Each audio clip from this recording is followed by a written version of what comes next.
So the first thing I'm going to say is this. On Canvas, you need to go do your quizzes. On Canvas, you have a study guide for this test. I'm here to tell you, ain't nothing on this test that ain't on this study guide. Study guide's real good. On YouTube, you have an audio review for this test that will be very, very helpful to you. It'll be very similar to what I have to say here. On my Canvas, you have a Punnett Square worksheet in photos. If you can work through that Punnett Square worksheet, there's 20% of your test, at least. 20% of your test is on that Punnett Square worksheet, maybe 30%. A large margin of what you're going to find on that test is on that Punnett Square worksheet. I made that Punnett Square worksheet so it'd be hard to fail my final. Go to the daggone Punnett Square worksheet. Work through it cleanly. You'll be in a good place. Here we go. Let's review.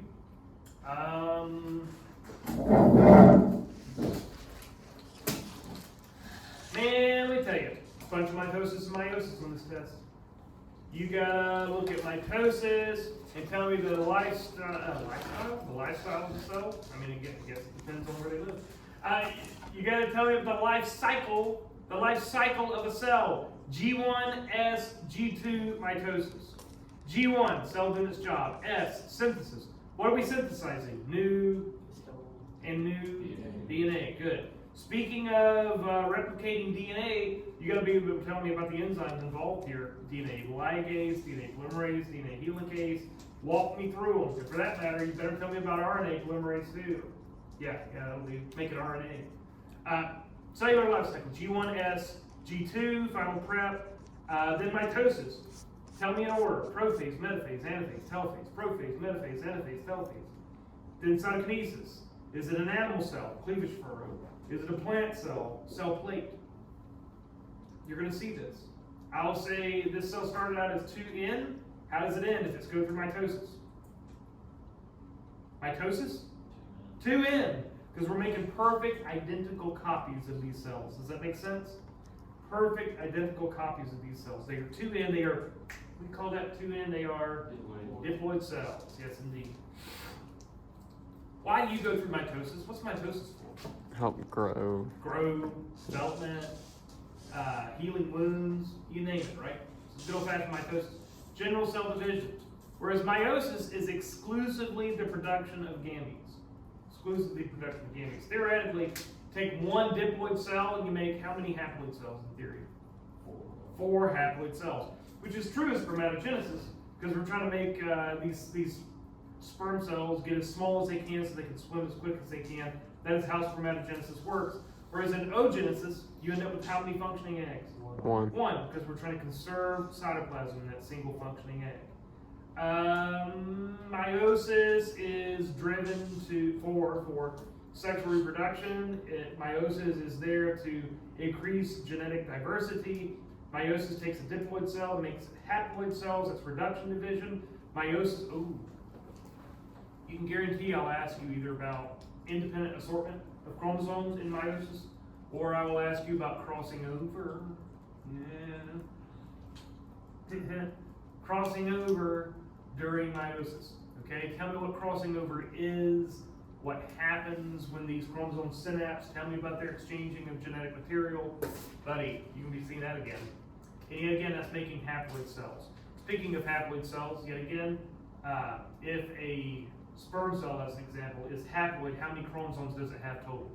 23. And then an egg cell would have 23. You get the egg cell and sperm cell together, that makes 23 pair. That's a diploid cell. What would you call that fertilized egg? It's a zygote. Good. That zygote can then divide mitotically to become you. That's how you got here. So everybody in this room arrived.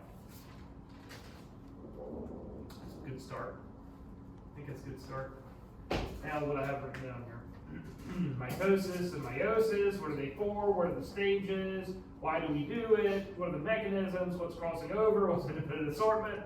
Walk me through DNA, chromosomes, chromatin, 2N, 1N, cell cycle, G1, S, G2. Give me a break, right?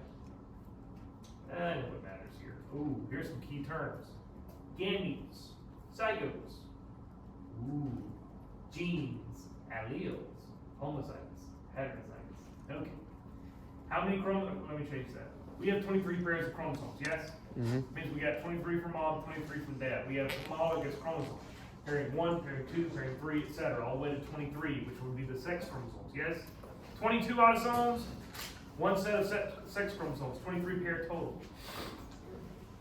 Did your mom and dad give you identical genetics? No, they did not. Let's hope not. That's a fact.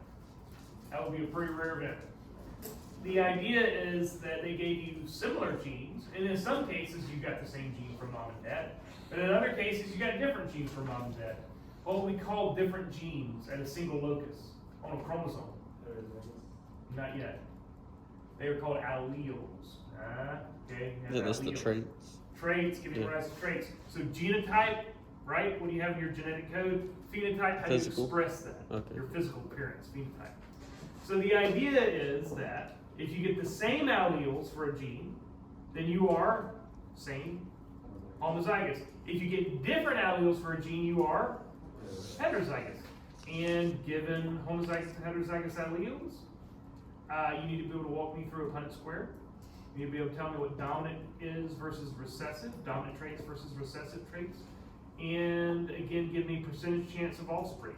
Does a Punnett square tell me if I will get a disease or not? No. Will a Punnett square tell me what my genetics might look like given the genetics of my parents? Yes. Yep, it'll give me percentage chance. Not verifiable fact, but percentage chance. Percentage chance.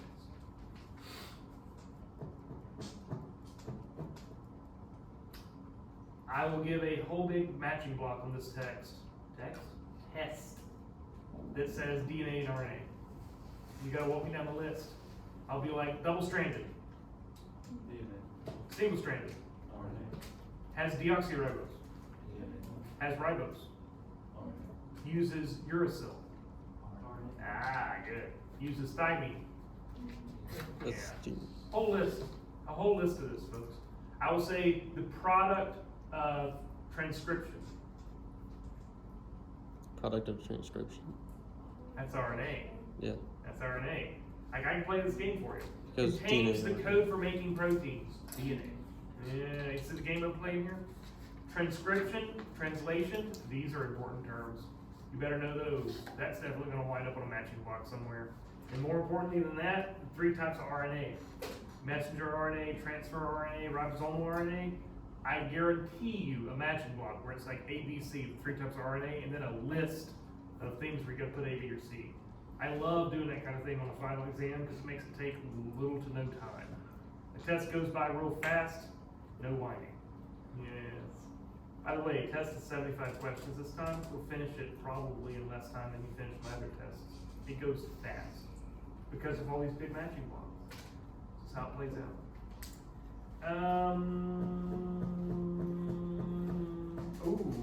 In messenger RNA, be able to tell me about exons and introns.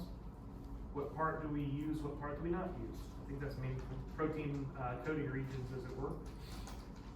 Making peptide bonds out of amino acids, making some proteins. That's translation. Transcription is making messenger RNA. Translation is making protein from messenger RNA. What's polyribosome? Genetics. Dominant, recessive, homozygous, heterozygous, do Punnett squares, big star by it. Yeah, it's gonna happen. Yeah, man. Sex-linked disorders versus autosomal disorders. I will give you examples on the test. You gotta be like, oh, that's sex-linked, or no, that's autosomal. Or alternatively, I will tell you it's autosomal, and you gotta work out the percentage chance of their offspring having problems. Or I'll tell you it's sex-linked. You gotta figure out how that changes things. Oh, yes, indeed. If it's a recessive disorder, how are you sick if you have it? But homozygous recessive. 2 recessive traits, right?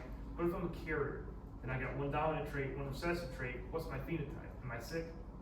No. Nope. You gotta be able to tell me what a carrier is. That's a fact.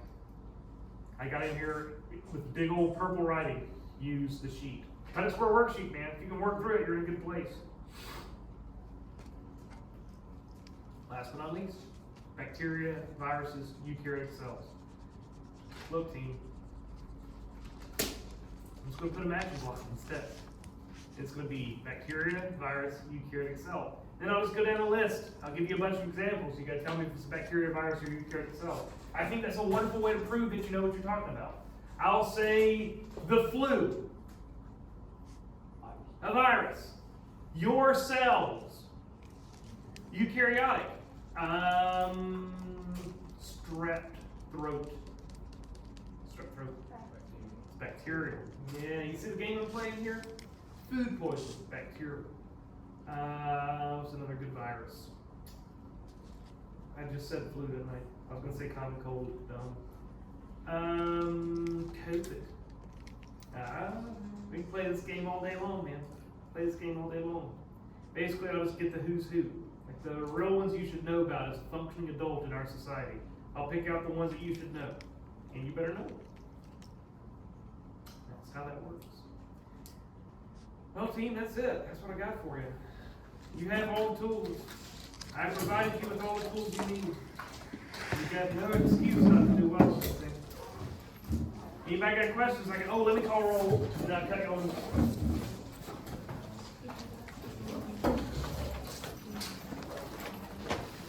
All right, let's say that.